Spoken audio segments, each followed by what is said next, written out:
Hello everyone, कैसे हैं आप लोग। तो recently controller and auditor general of India ने जो जीएसटी के इम्प्लीमेंटेशन के ऊपर गवर्नमेंट की यहाँ पे जो पॉलिसीज में यहाँ पे सवाल उठाए हैं। तो यहाँ पे मेंशन किया गया है कि जो भी सेस फंड जो है, एक्चुअली अलग अलग रिजर्व फंड जो एलोकेट किए जाते हैं अलग अलग डेवलपमेंट काम के लिए, यहाँ पे रिजर्व फंड में जानी चाहिए थी। ये जो है कॉन्टिनेंटल फंड ऑफ इंडिया में चली गई यहाँ पे। तो बहुत कुछ चीज यहाँ पे डिस्कस करेंगे। सेस क्या होती है यहाँ पे, कंटिजेंसी जो कंसोलिडेटेड फंड ऑफ इंडिया क्या होती है, यहाँ पे डिटेल में डिस्कस करेंगे। तो from Indian economy point of view के हिसाब से बहुत ही इंपॉर्टेंट वीडियो है। तो इस वीडियो को एंड तक बिल्कुल देखते रहिएगा। और इससे पहले अगर आप लोगों ने हमारे चैनल को अब तक सब्सक्राइब नहीं किया है तो इसको प्लीज सब्सक्राइब कर लीजिए, ताकि आने वाले ऐसे ही वीडियोस के नोटिफिकेशन इसी तरह आपको मिलते रहे। और इस वीडियो का जो नोट है आपको हमारे वेबसाइट में फ्री ऑफ कॉस्ट मिल जाएगी। तो चलिए आज का वीडियो शुरू करते हैं। तो recently controller and auditor general of India ने जो गवर्नमेंट की कुछ पॉलिसीज में यहाँ पे प्रश्न उठाए हैं, कुछ चीजें जो है यहाँ पे जो ऑफिशियल्स ने जो अकाउंट हैंडलिंग में यहाँ पे किए गए हैं, वहां पे जो मिस्टेक्स हुई है उसको दिखाया गया है। तो देखिए यहाँ पे 2018-19 के जो फाइनेंशियल ईयर में जो सेस कलेक्ट हुई थी उसका सिर्फ जो है 60% ही जो है रिजर्व फंड में गई है। यानी कि 60% जो है जो भी पर्पजेस के लिए लिए गए थे उसमें गए हैं, यहां पे बाकी के 40% नहीं गए हैं। तो यहां पे जो है दो फंड होती है, उसके बारे में भी डिस्कस करेंगे हम। कॉन्टिजेंसी फंड ऑफ इंडिया और दूसरी जो होती है रिजर्व फंड ऑफ इंडिया, अलग अलग पर्पजेस के लिए। तो इसमें जो भी अमाउंट जानी चाहिए थी, ये 40% जो यहां पे जानी चाहिए थी, ये एक्चुअली 100% जानी चाहिए थे, यहां पे सिर्फ 60% ही गई है। और बाकी के 40% जो है यहां पे कंसोलिडेटेड फंड ऑफ इंडिया में जमा हो गई है। तो इसके लिए तो पहले हम लोग को सेस क्या होती है उस सेस को समझना पड़ेगा, तो तब बाकी की चीज आपको समझ में आ जाएगी। तो सेस एकदम एक आसान तरीके से समझिएगा कि मान लीजिए कि आपने बाजार से कुछ प्रोडक्ट खरीदी है और उसकी कीमत है 100 रुपया। अभी गवर्नमेंट ने वहां पे क्या कर दिया है कि 10% का टैक्स लगा दिया है। तो 10% 100 रुपए का कितना हो गया, 10 रुपया हो गया। अभी सेस क्या होती है, इस जो टैक्स के ऊपर एडिशनली जो लगाया जाती है वो जो होता है ये टैक्स होता है। मान लीजिए कि यहां पे जो है एक प्रोडक्ट पे 10% का जो है टैक्स लगाया गया है। तो 10 रुपए का 10% कितना होगा, 1 रुपीज। तो क्या हो गया, टोटल यहां पे जो है एक्स्ट्रा पैसा जो होगा यहां पे 11। तो आपको उस प्रोडक्ट के लिए 111 रुपया जो है पे करनी होंगी। और उससे क्या होगा कि 10 रुपया जो है ये टैक्स जो है गवर्नमेंट कलेक्ट करेगी, और 1 रुपया जो होती है ये सेस होती है। यानी कि यहां पे देखिए गवर्नमेंट ने यहां पे जो है डेवलपमेंट हो या फिर वेलफेयर के लिए अलग अलग यहां पे सर्विसेज और सेक्टर्स के लिए सेस को कलेक्ट करती है। कौन से प्रोडक्ट्स पे करती है, यहां पे लग्जरी प्रोडक्ट्स हो गए, यहां पे जो भी हेल्थ से रिलेटेड हार्मफुल प्रोडक्ट्स होती है, जैसे कि यहां पे अल्कोहल हो गई, यहां पे सिगरेट्स हो गए, तो उसके ऊपर सेस जो है कलेक्ट किए जाते हैं। तो अभी सेस जब कलेक्ट किए जाते हैं तो उसके कुछ कुछ यहां पे पॉइंट होती है कि कहां कहां उन जो एक्स्ट्रा पैसा को यहां पे यूज किया जाएगा। मान लीजिए कि यहां पे हेल्थ सेक्टर में यूज किया जाएगा, एजुकेशन में यूज किया जाएगा, यहाँ पे एग्रीकल्चर में यूज किया जाएगा। तो अलग अलग पर्पजेस होती है। तो यहाँ पे जो उसके लिए हर जो पर्पजेस के लिए एक रिजर्व फंड जो है यहाँ पे जो है रिजर्व अकाउंट जो है यहाँ पे बनाए जाते हैं। तो वो पैसा जो यहाँ पे आनी चाहिए, उस पैसा जो यहाँ पे रिजर्व फंड में आनी चाहिए यहाँ पे, ताकि उस पैसे को जो है प्रॉपर अलग अलग पर्पजेस में यूज किया जा सके। जैसे कि मान लीजिए कि एजुकेशन सेस हो गया, यहाँ पे स्वच्छ भारत सेस हो गया, कृषि कल्याण सेस हो गया, ऐसे सेस यहाँ पे इंक्लूड किए जाते हैं अलग अलग सेक्टोरल डेवलपमेंट के लिए। तो ये बात हो गई सेस। तो थोड़ा सा अगर आप लोग ने यहाँ पे सरचार्ज के बारे में भी सुना होगा तो डिफरेंस हम लोग यहाँ पे डिस्कस कर लेते हैं। तो देखिए टैक्स जो है यहाँ पे कंसोलिडेटेड फंड ऑफ इंडिया में डायरेक्टली चली जाती है, इसके बारे में भी हम डिस्कस करेंगे कंसोलिडेटेड फंड ऑफ इंडिया क्या है। सेम यहाँ पे जो है सरचार्ज जो है ये भी कंसोलिडेटेड फंड ऑफ इंडिया में चली जाती है, और टैक्स भी जो है initially consolidated fund of India में ही जाती है, लेकिन बाद में इसको अलग अलग जो पर्पजेस के लिए रिजर्व अकाउंट बनाई गई है उसमें ट्रांसफर करना होती है। यहाँ पे अभी टैक्स जैसे कि यहाँ पे जो होती है डायरेक्ट टैक्स होती है, जो नॉन डायरेक्ट टैक्स होती है यहाँ पे, तो इसके लिए अलग अलग पर्पजेस के लिए यूज किया जाता है। जो रेवेन्यू रिसिप्ट होती है यहाँ पे तो इसके हिसाब से जो है यहाँ पे उसको जनरेट किया जाता है यहाँ पे। तो रेवेन्यू जो होते हैं यहाँ पे जो है सेंट्रल गवर्नमेंट स्टेट गवर्नमेंट के साथ भी शेयर करते हैं यहाँ पे। अभी सरचार्ज क्या हो गया, ये किसी भी काम में यूज किया जा सकता है, लेकिन सेस क्या होती है, एक पर्टिकुलर पर्पजेस के लिए जो मेंशन किए जाते हैं ऑलरेडी, सिर्फ उसी पर्पजेस के लिए ही यूज किया जाएगा, किसी भी पर्पजेस के लिए नहीं। यानी कि मान लीजिए कि यहाँ पे देखिए कि जो सेस जो प्लानिंग किया गया था यहाँ की कि एजुकेशन के लिए यूज किया जाएगा, तो ऐसा नहीं कि वो सेस के जो पैसे हैं रोड बिल्डिंग के लिए यूज किया जाएगा, या फिर जो जीएसटी कॉम्पेंसेशन के लिए जो हम लोगों ने मेंशन किया तो उसके लिए अगर यूज किया जाएगा तो किसी और पर्पजेस के लिए उसको यूज नहीं किया जा सकता है। अभी यहां पे मेन जो प्रॉब्लम जो कंट्रोलर एंड ऑडिटर जनरल ने बोला है यहाँ पे कि देखिए टोटल जो है कि फाइनेंशियल ईयर 19 यानी कि जो 18-19 का जो वित्तीय वर्ष है, तो यहां पे 2,75,000 करोड़ की जो यहां पे सेस कलेक्शन हुई थी, तो उसमें से सिर्फ 1.64% यानी कि मान लीजिए लगभग 60% ही जो ये रिजर्व फंड जो है उसमें ट्रांसफर हुई है। बाकी के 1.1 लाख करोड़ जो है ये जो है कंसोलिडेटेड फंड में ही ट्रांसफर हो गए, ये रिजर्व फंड तक नहीं आई है यहां पे।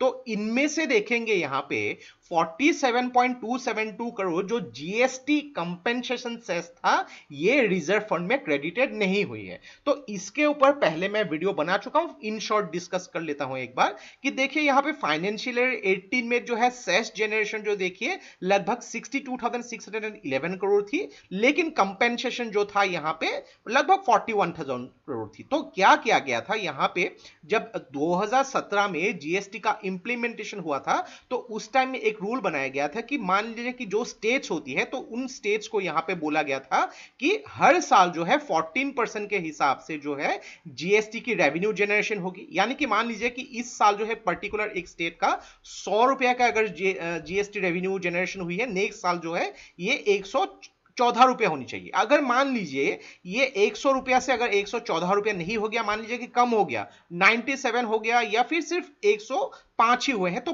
बाकी के जो कंपेंसेशन ये सेंट्रल जो है स्टेट को देगी। तो इसके बारे में मेंशन कर दिया गया था। अभी देखिए ये जो कंपेंसेशन का पूरे इंडिया के अलग अलग स्टेट्स का अगर हम लोग कैलकुलेट करेंगे तो ये 41,000 करोड़ थी 2018 के फाइनेंशियल ईयर में, जब जिस साल जो है जीएसटी इंप्लीमेंट हुआ था। तो ये बोला गया था कि सेस का जो यहां पे पैसा है जीएसटी कंपेंसेशन फंड में लगा जाएगा। तो सेस का जो पैसा है जीएसटी कंपेंसेशन फंड में लगाने के बाद 21,000 करोड़ 21,500 करोड़ मान लीजिए मोटा मोटा ये जो है एडिशनल एक्स्ट्रा पैसा रह गया था यहां पे।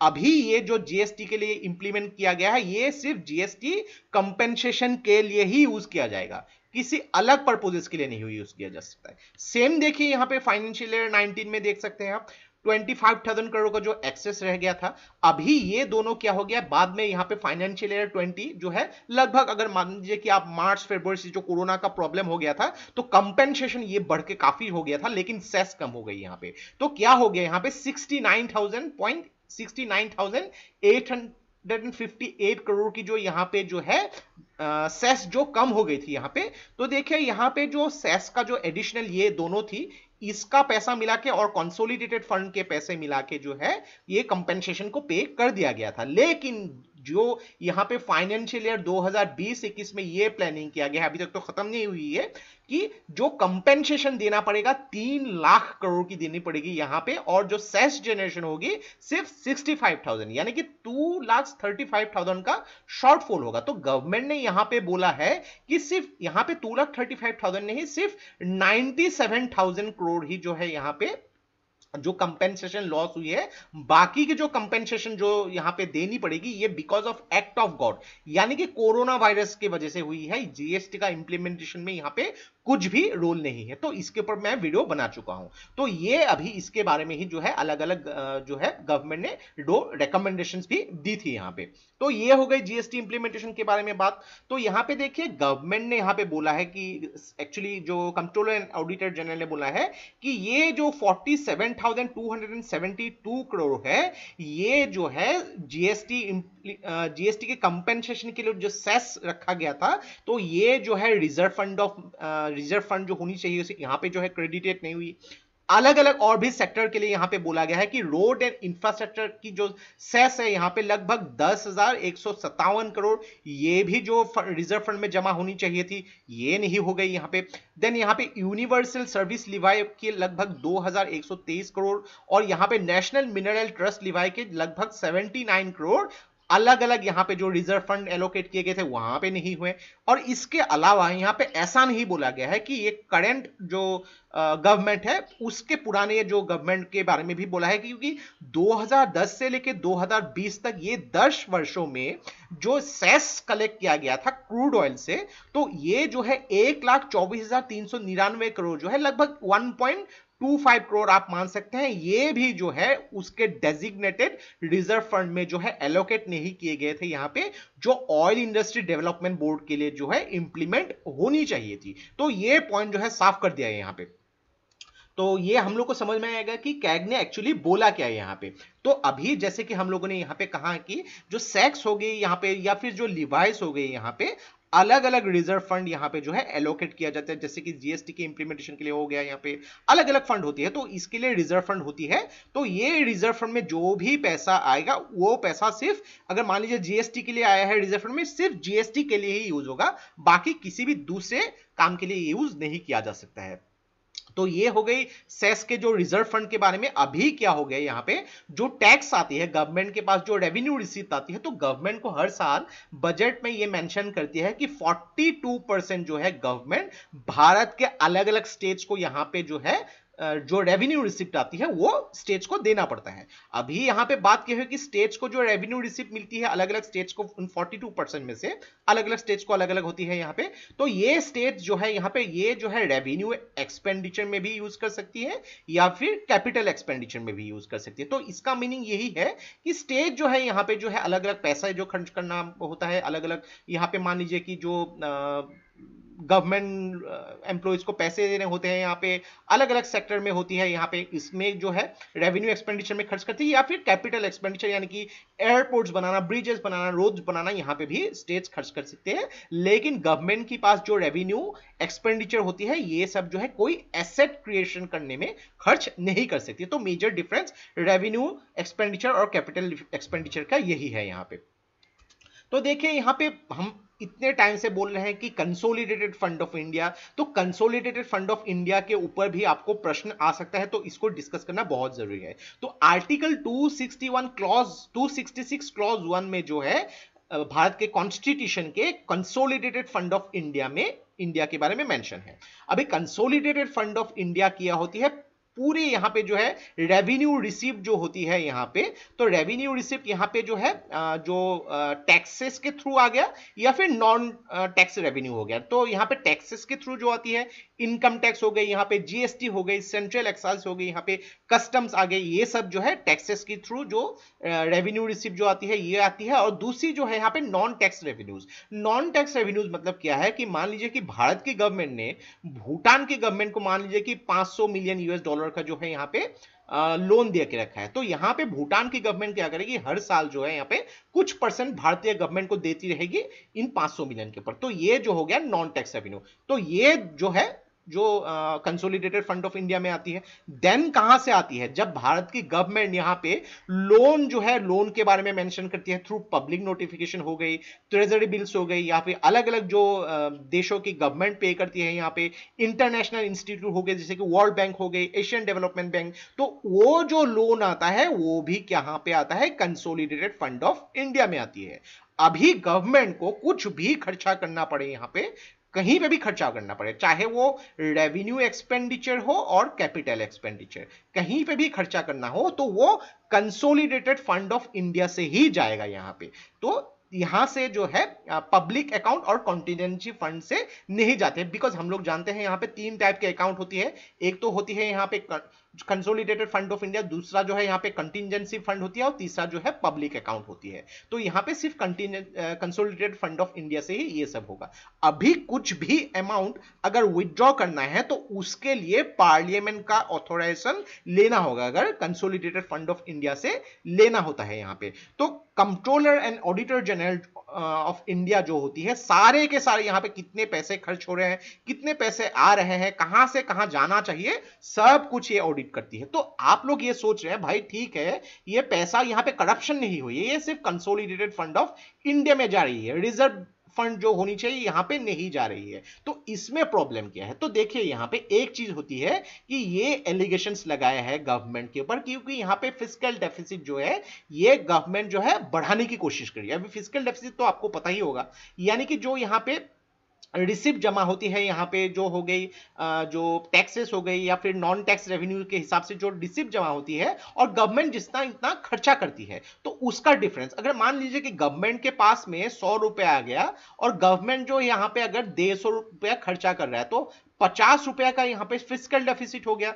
और अगर अभी क्या करेगी गवर्नमेंट जो है, पूरी की पूरी ये जो 100 रुपए कहां पे जमा होती है, कंसोलिडेटेड फंड ऑफ इंडिया में जमा होती है। अगर government consolidated fund of India से रिजर्व फंड में अगर जमा नहीं करती है, तो ये जो एक्सेस पैसा क्या होती है, बच जाएगी। तो क्या होगा, फिस्कल डेफिसिट थोड़ा सा कम होगा यहाँ पे, यानी कि ये 50 रुपए ना होके ये मान लीजिए कि 45 रुपीज होगा। तो यहां पे बोला गया है कि गवर्नमेंट जो है यहाँ पे अपनी फिस्कल डेफिसिट जो इन प्रॉब्लमेटिक सिचुएशन में इसको हायर दिखाने की कोशिश की जा रही है। तो इसके लिए मेन चीज क्या होनी चाहिए कि फाइनेंस मिनिस्ट्री को यहाँ पे स्ट्रिक्ट रूल्स अप्लाई करनी पड़ेगी। यहाँ पे जो ट्रांसपेरेंसी होनी चाहिए, ट्रांसपेरेंसी यहाँ पे जो है अप्लाई करनी चाहिए गवर्नमेंट को, यहाँ पे फाइनेंस मिनिस्ट्री को स्पेशली। और जो भी यहाँ पे पर्पसेस के लिए रिजर्व फंड एलोकेट किया जाता है उसको प्रॉपर्ली यूटिलाइज करना होगा। अलग अलग जो भी हो, जीएसटी इंप्लीमेंटेशन हो गए यहाँ पे, अलग अलग स्वच्छ भारत सेस हो गया यहाँ पे, जहां पे इंप्लीमेंटेशन करना होगा तो उसके लिए यहाँ पे अलग अलग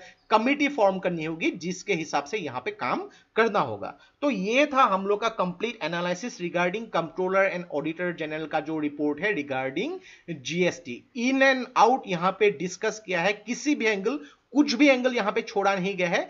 एटलीस्ट एग्जाम में आपको यहां पे डेटाज नहीं पूछे जाएंगे, लेकिन आपको कॉन्सेप्चुअल क्लियरिटी चेक डेफिनेटली किया जाएगा, चाहे वो प्रीलिम्स हो या फिर मेंस हो या फिर इंटरव्यू में भी ऐसे क्वेश्चन पूछे जा सकते हैं। तो ऐसे टॉपिक बहुत ही ज्यादा इंपॉर्टेंट होगी।